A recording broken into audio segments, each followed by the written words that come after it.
one they fix, the one you know by. Don't you ever ask them why.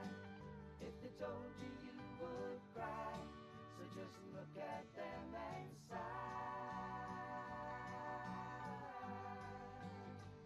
and know they love you.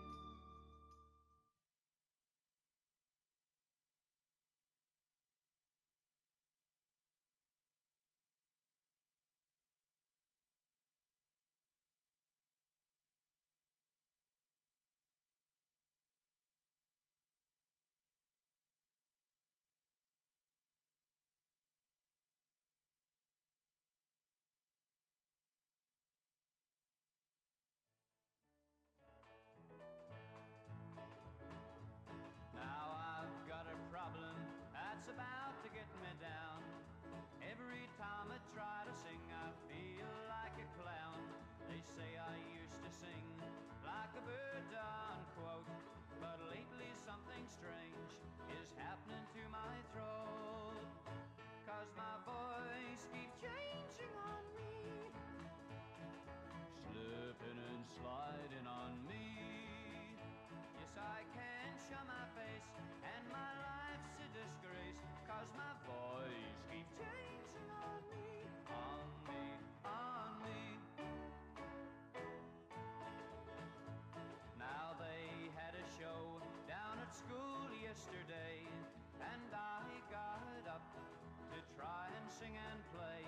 And there was a girl that I thought I could snow, but she heard me singing on the amateur show. And my voice keeps changing on me, slipping and sliding on me. Yes, I can't show my face, and my life's a disgrace, 'cause my voice keeps changing on me, on me, on me, on me, on me.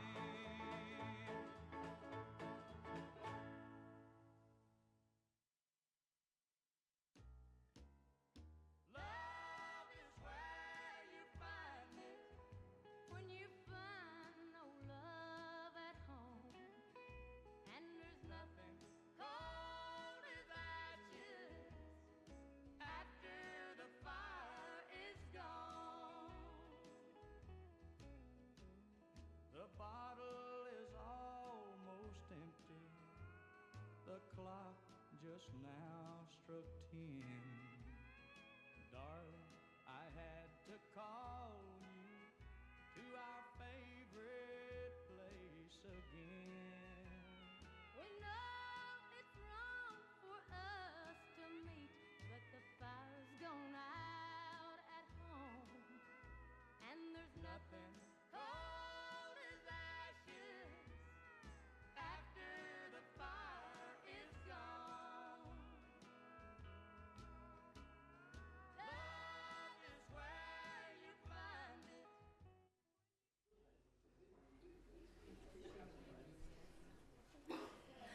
Good afternoon, everyone. Just a few things before we get started. If you haven't signed the remembrance book, could you please do that so the family can have an indication of who was here today? And at the conclusion of Brenda's service, she will be carried out by her loved ones. We will be leaving for the Lawn Cemetery straight after the service, and then we will be coming back for refreshments.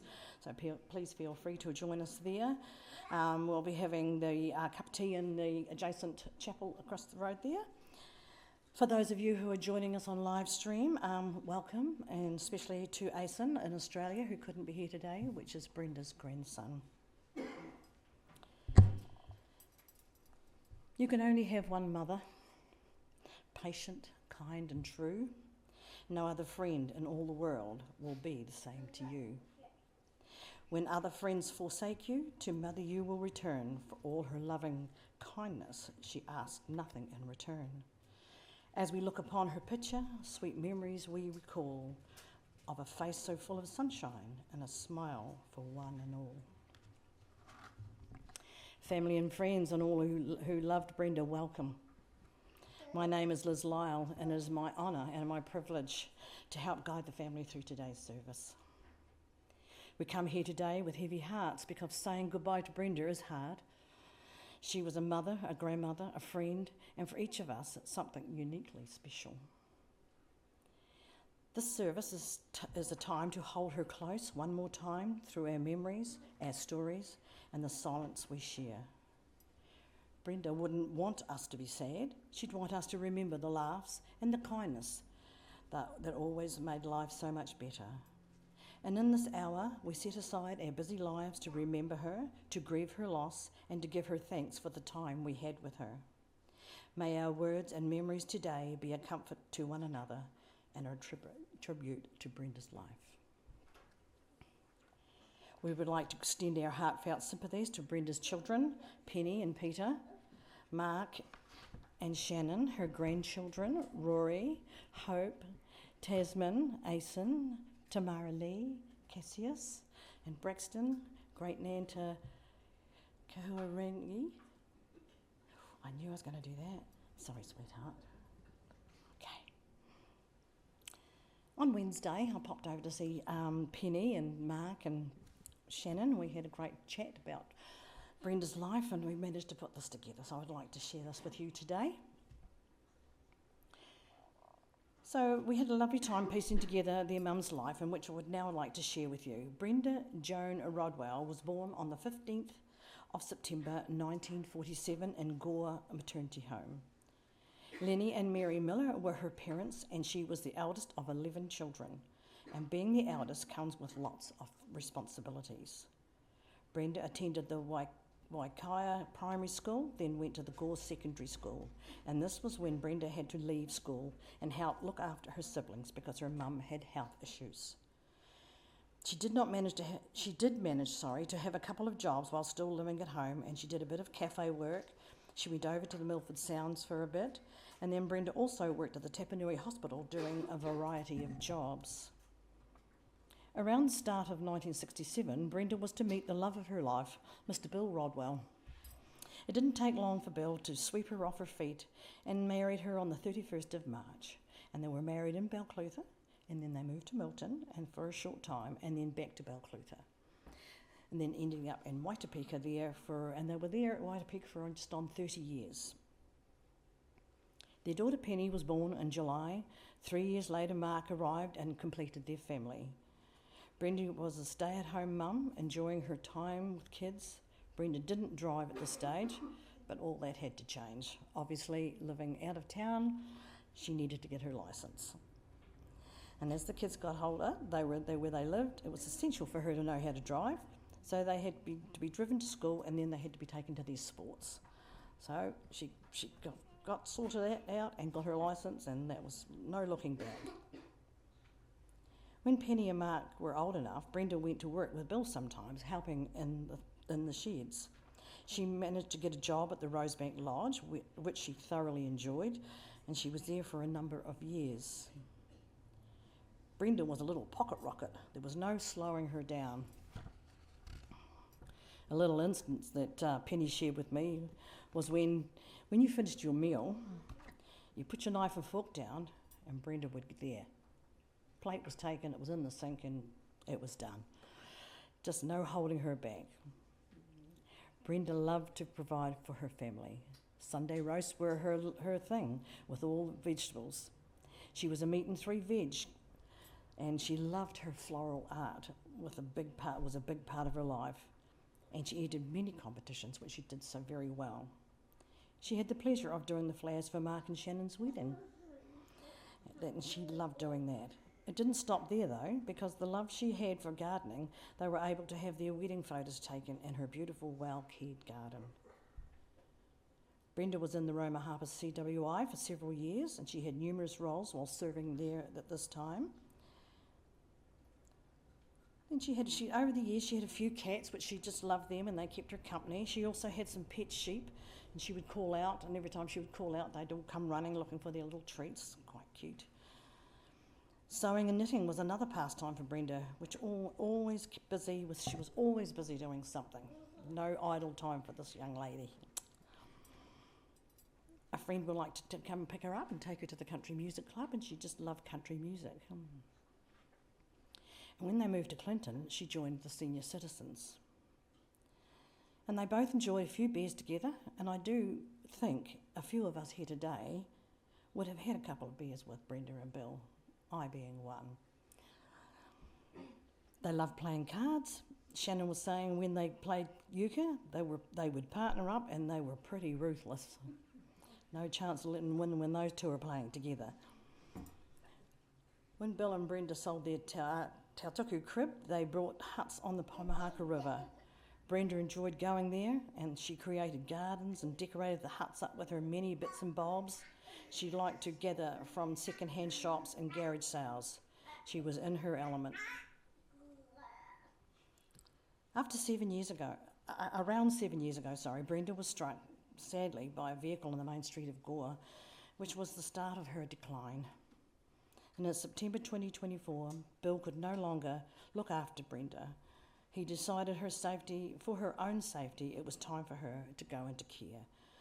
Plus his health was starting to decline as well at this stage. She was admitted to the Clutha Health View's Balmoral Wing, where she received the most amazing care.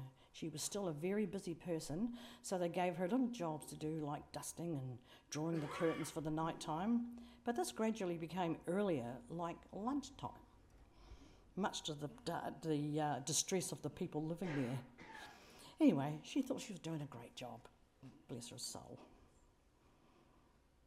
Just before Bill passed away in March last year, Penny told me a little story, which she did see the funny side of it. When Bill fell ill, he was in hospital for a length of time in Dunedin, and when things took a turn for the worse, they transferred him back to Balclutha so Brenda could get to say her final goodbyes. Penny picked her mother up and brought her down to the Clutha Health first. She was only in Bill's room for about 5 minutes, fidgeting around, and was anxious to get back home.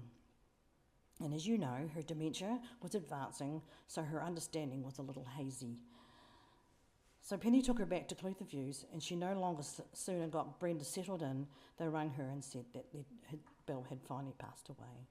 And I told her, and the dear wee thing come back with, "Oh, I didn't think he looked too good." Penny said, "What could you do? You had to laugh, didn't you?" Brenda started to decline very quickly, and sadly she is now on her way back to her beloved Bill. So that's all from me. I'm now going to ask Penny to come up and speak, and then she'll be followed by her children, and then we'll have Tara Malee, is that right? Lovely.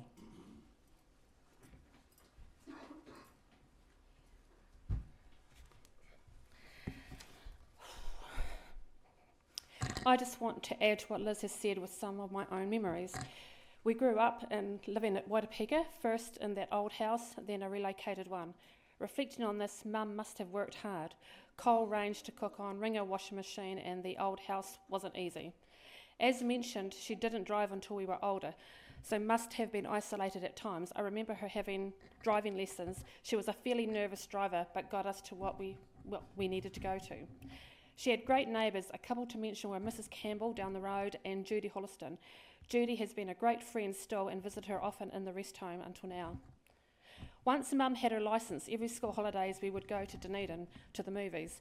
We would go out for lunch, and I remember I'm pretty sure it was the DIC cafe, and I was allowed pavlova. It was a big treat, though going places with Mum didn't always go well for me, as people would say, "Ooh, you are bigger than your mother." Maybe I shouldn't have got the pav. Mum taught me to knit and sew, and she would make us matching outfits. I think in the photo thing there's going to be a picture of us in one of the outfits she made us. I remember a particularly nice set of green shirt for Mark and a matching dress for me for the A&P show. She also made tiny woolen hats and booties for Rory when he was born very prematurely. They were special as it was a helmet rather than the beanies, which I didn't like for premature babies. Mum liked nice things, which she didn't always get. I remember a Nutrimetic skincare set that was boxed up. I loved it as well, as it was so flash. I think she didn't use it and probably saved it for a special day. She bought me a teen set, which I loved as well. Even in her later years, anything special like soaps wouldn't get used but saved. Mum and Dad were early to bed, early to rise people. I'm not. nor my children. We would go to visit Grandpop at Wyndham Valley and arrive there when they weren't up. I couldn't see the point of this. They'd be all in bed still. And about the early to bed, we would be marched to bed early, but in my early teens, I used to sneak back up to watch Dynasty in Dallas, and I'm sure she knew she didn't miss much that was what was going on. Mum did her best to attend all our school things and made sure we went to swimming lessons and sports events. When we had our own children, we would visit for Sunday roasts and trips to Tautuku and then to the huts on the Pommy. They looked after the four of them, Pommy, full stop. They looked after the four of them once when we went to Melbourne. It would have been a big effort for Mum as the kids were little and a bit chaotic, but they did it. I think we even actually rang them and stayed an extra night or two, which, yeah, they probably had no choices really. As everyone got older, things changed, but we still kept up the Sunday roasts. Unfortunately,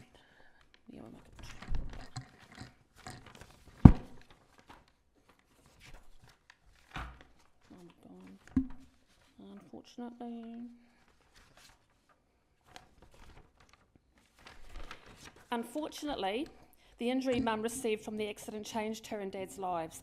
Limiting what they did, she didn't really enjoy the rest time and spent most of the time trying to get out of it. She also was obsessed with curtain shutting, which we've already talked about. I was there one day when another resident was upset with her for being in their room and threatened to call the cops. I went to get her and I asked, "Mum, what's going on?" And she said, "Oh, I don't know, but I think the cops are coming." She could be very quiet and shy, but also had quite a sense of humour and determination at times. Finally, I'm saddened that the way life took a turn as it did for Mum, getting dementia and robbing her of being able to do more of what she wanted to do. She was so active, and not being able to be mobile at the end was sad. But now is time for her to rest. Yeah, rest now, Mum.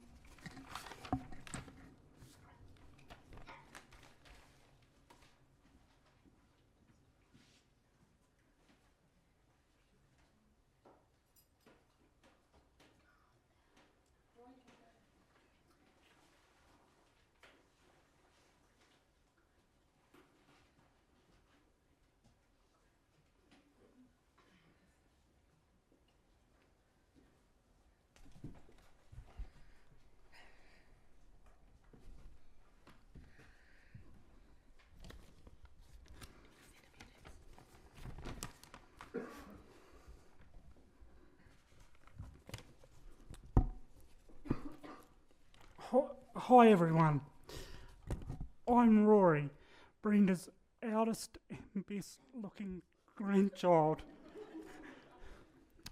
I'd like to share a few words and a few memories I have with Nana. I remember when we were growing up, we would do many trips as a family to Nana and Grandad's crib at Tautuku. There were a few Christmases at Tautuku, and as the family grew, Christmas was held in Clinton.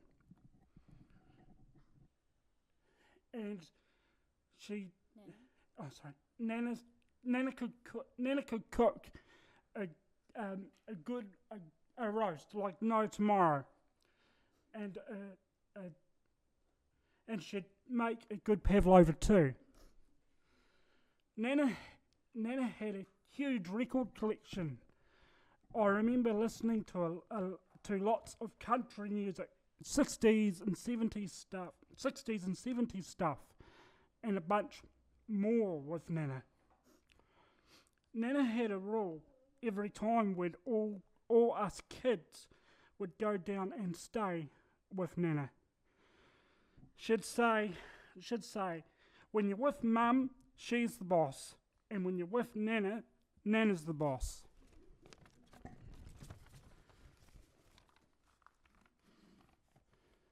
Nana said it was always early to bed, early to rise. I'd like to think that I've practiced these in my life today, but maybe my cat naps during the day beg to differ. as we all know, Nana always enjoyed a beer, as do I. I'd have to bring my own though, as Nana would not share her rigours. We would often catch up sitting in the kitchen over a beer, or sitting in the front room watching the chase with Grandad. I'm still trying to get onto that show because I managed to get most of the questions right. Nana and I didn't always see eye to eye when Southland played Otago in the NPC. Nana would support Southland and I would support the good team. I remember sitting by the fire in the lounge and listening to an All Blacks game on the radio with Nana and Grandad. Nana always had the radio going every room we went into.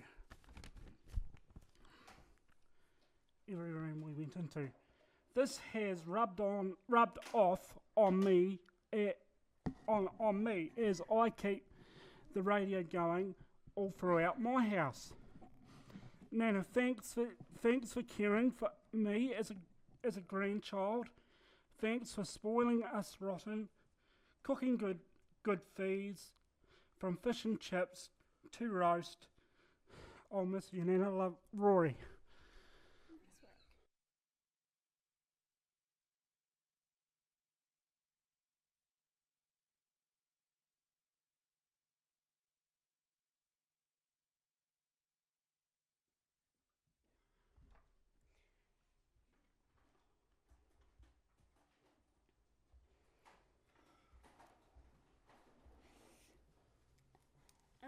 I don't really have too much to say. When I think about my Nana, the first thing that comes to mind is her beautiful garden full of flowers, as well as her love for knitting and sewing. I remember she taught me how to hand sew and knit, which she found very frustrating, as I was not very good and she kept snatching it back off me, but we got there in the end. I remember, which is a skill that I often still use today. I also remember she knitted Rory and I jumpers, which we wore for skiing for years. Mine was pink and Rory's was a green striped jumper. More recently, I'd visit Nana at Clear the Views, which was always entertaining.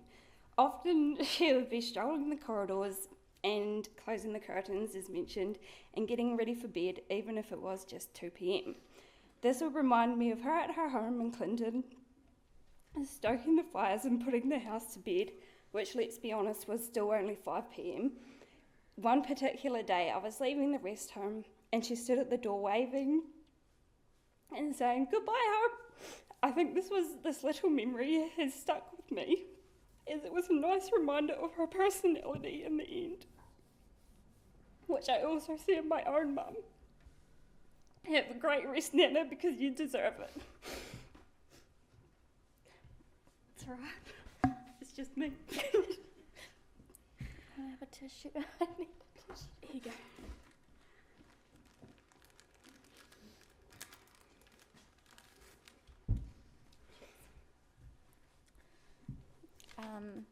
I'm going to keep this short and sweet, a bit like Nana's phone calls.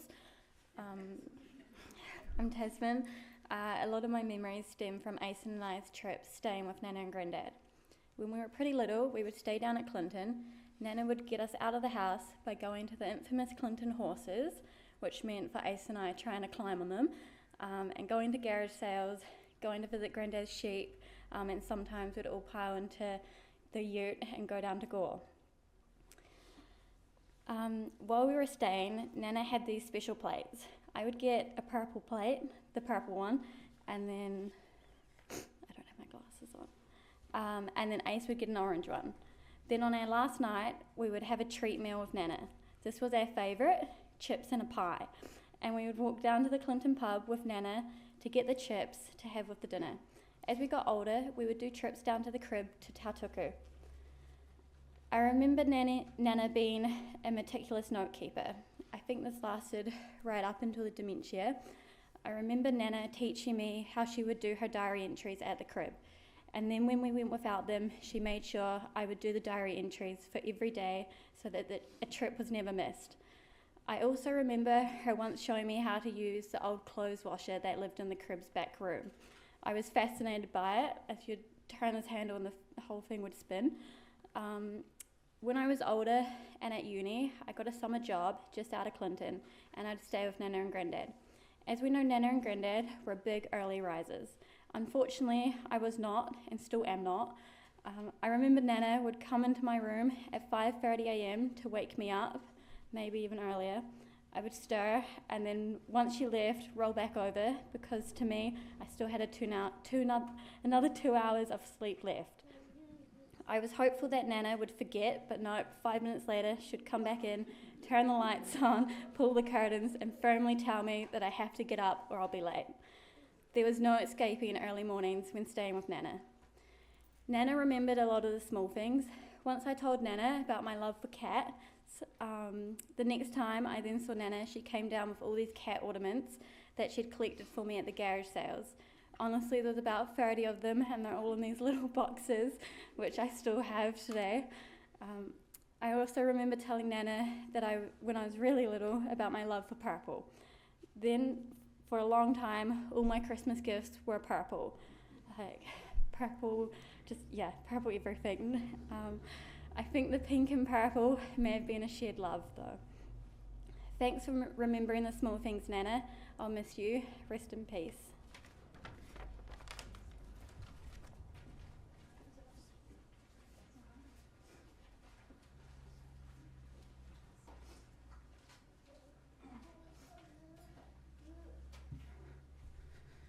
Hi everyone, I am Tamarali. I am the youngest granddaughter.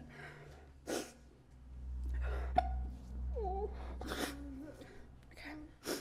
I am going to read something out on behalf of my dad here. Sorry.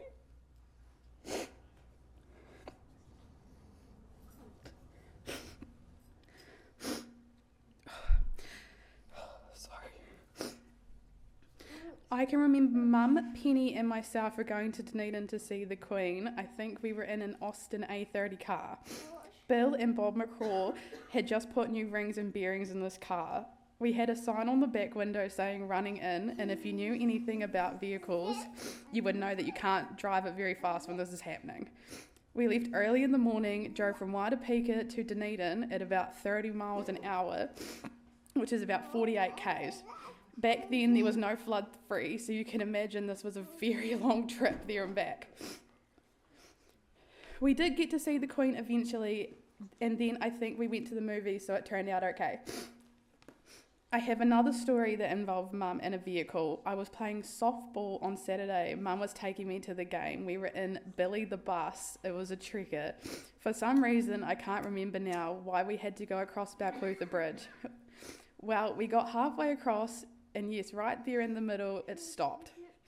Mum was not very pleased about this situation. A couple of men were walking across the bridge at the time and kindly helped push it over to the north side.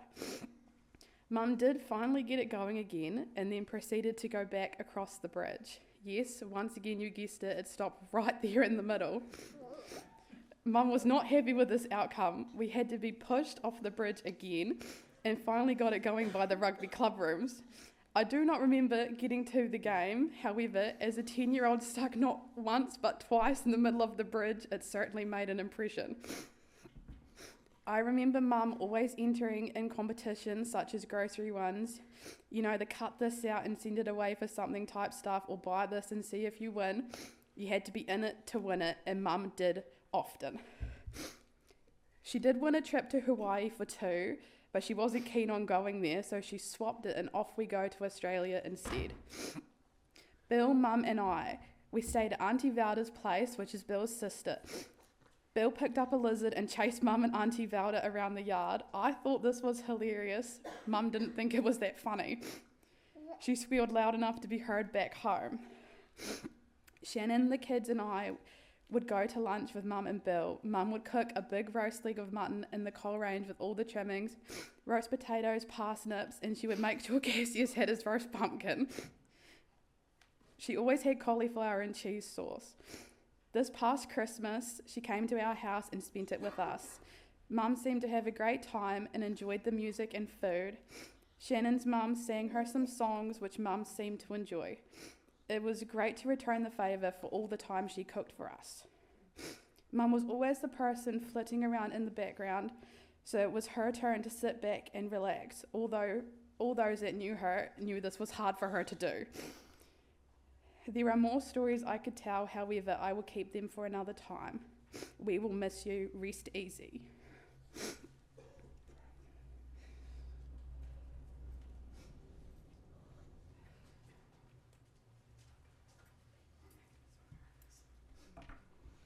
Is there anybody else here today that would like to share a memory?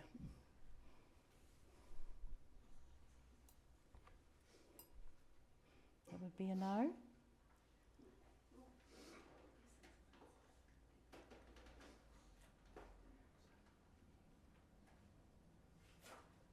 Okay, we're all good. Quickly say something on behalf of Ace. Yeah, unfortunately Ace can't be here, but he did ring us last night and share a couple of memories, which a lot of them were shared memories with me.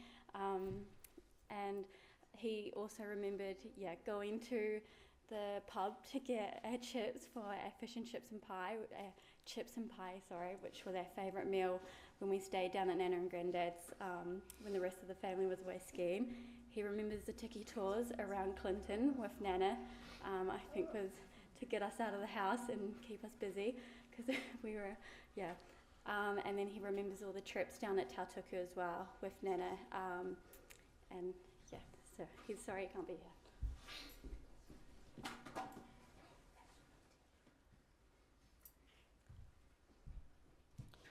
And I'm sure, Aisen, if you were watching that, you'd be very proud of your sister getting up and speaking on your behalf. All right, at this point in time, we're going to now like to reflect on the things that we have heard today about Brenda's life and also take a moment to reflect on the loved ones that have gone before her. So please sit back and enjoy the slideshow. Thank you.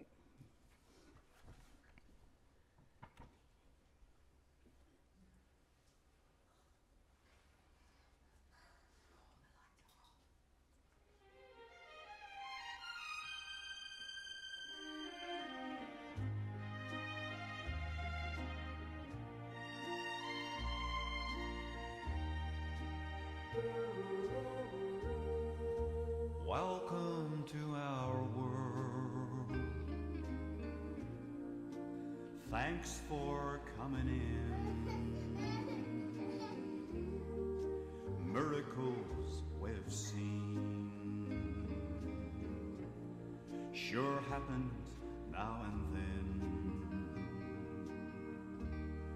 We stepped into your heart. You left your cares behind. Welcome to our world, built with you in mind.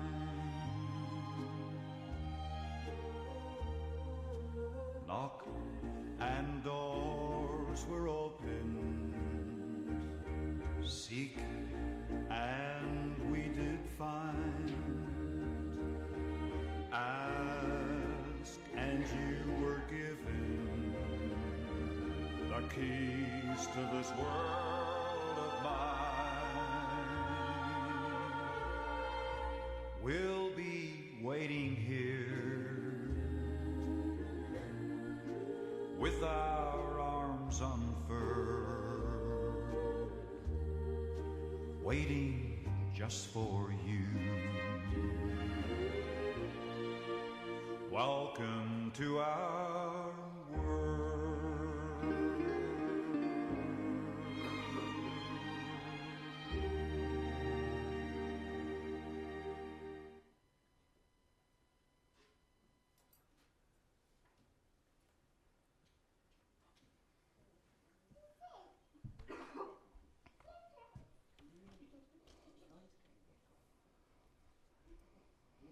put this little message together on behalf of your mother.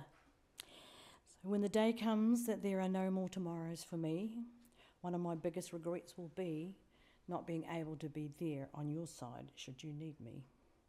My wish for you then will always be that your lives are long and healthy and that you follow your dreams wherever that may lead. When you look back and I am but a memory, I pray that you'll remember that you were and always will be deeply loved by me. Could you please stand now for Brenda's committal? Thank you.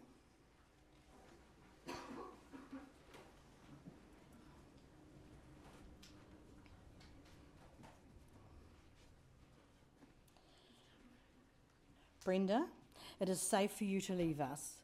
We have made our peace with your passing. Know that our love will guide you to the place of tranquility and contentment. Rest easy now. We give thanks for the life well lived. We are grateful for the joy and the inspiration that you have brought to our lives. Take our love, and on your journey, you may now leave us, and we are most blessed and treasured memories of you. Be at peace. Thank you.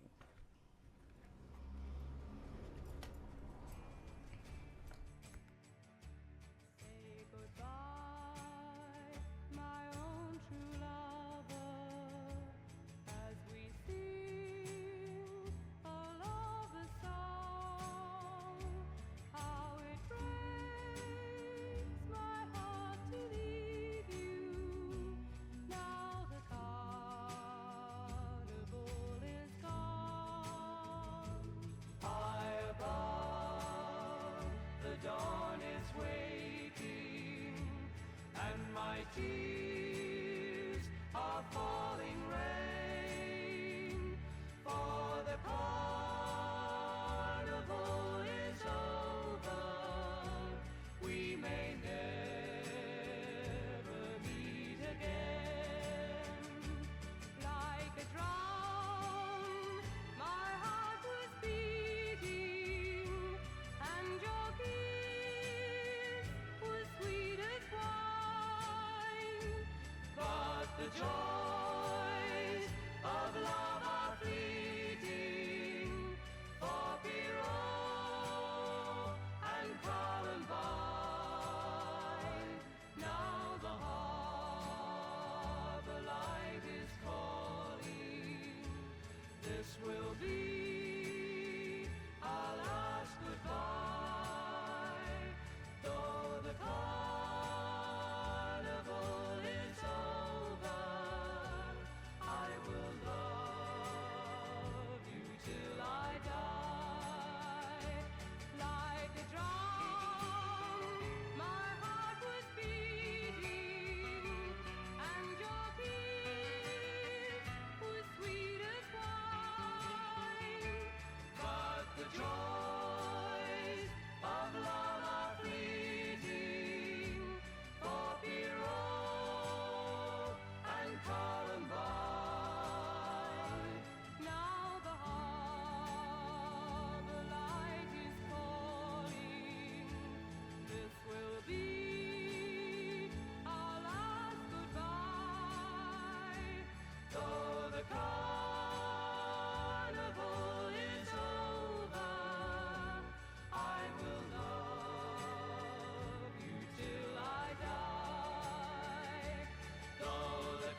Many a soldier shed his lifeblood on my blade.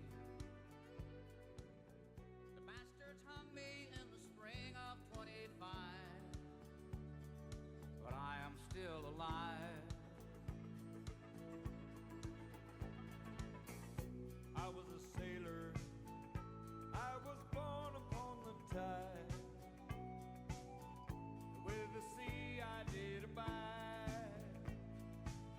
I sailed a schooner around the Horn of Mexico. I went aloft to furl the mainsail in a blow. And when the yards broke off, they said that I got killed. But I'm living still. I was a dam builder across a river deep and wide, where steel and water did collide. A place called Boulder on the wild Colorado. I slipped and fell into the wet concrete below. They buried me in that gray tomb that knows no sound. But I am still around. I'll always be around, around, and around, and around, and around.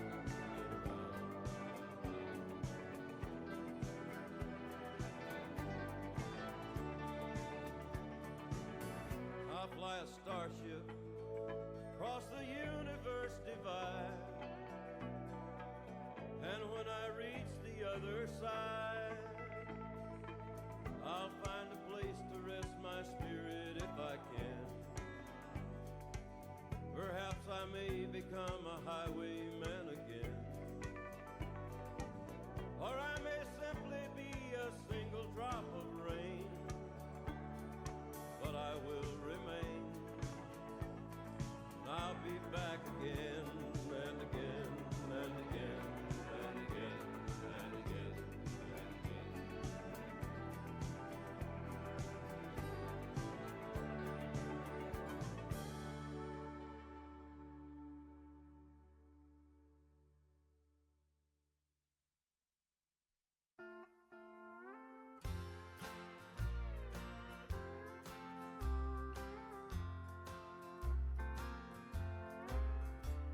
Before you take another step, that's something you should know about the years ahead and how they'll be. You'll be living in a world where roses hardly ever grow.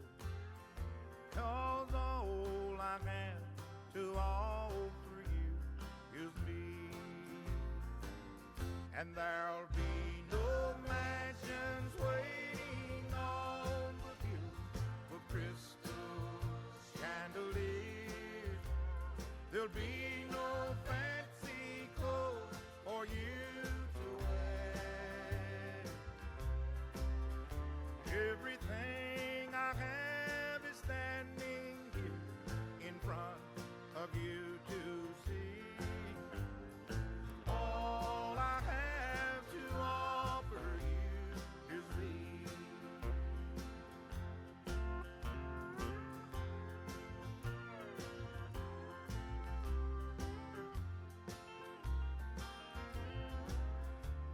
Sweetheart, I'll give you all my love in every way I can. But make sure that's what you want while you're still free. Now the only goal I have for you is in this wedding band. 'Cause all I have to offer you is me. So there'll be no mansions waiting on the view with crystal chandeliers. There'll be no fancy clothes for you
touched my hand, I knew that near him I always must be, and nothing can keep him from me. He is my destiny. I love him, I love him, I love him, and where he goes I follow, I follow, I follow. He'll always be my true love, my true love, my true love, from now until forever, forever, forever. I will follow him wherever he may go.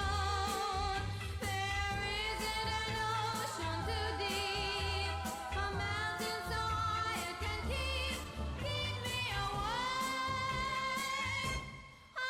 from my love. I love him, I love him, I love him, and where he goes I follow, I follow, I follow. He'll always be my true love, my true love, my true love, from now until forever, forever, forever. I will follow him wherever he may go. There isn't an ocean too deep, a mountain so high it can keep me away from my love. And where he goes I follow, I follow, I follow. I know I'll always love him, I love him, I love him, and where he goes I follow, I follow, I follow. I know I'll always love him, I love him, I love him, and where he goes I follow, I follow, I follow.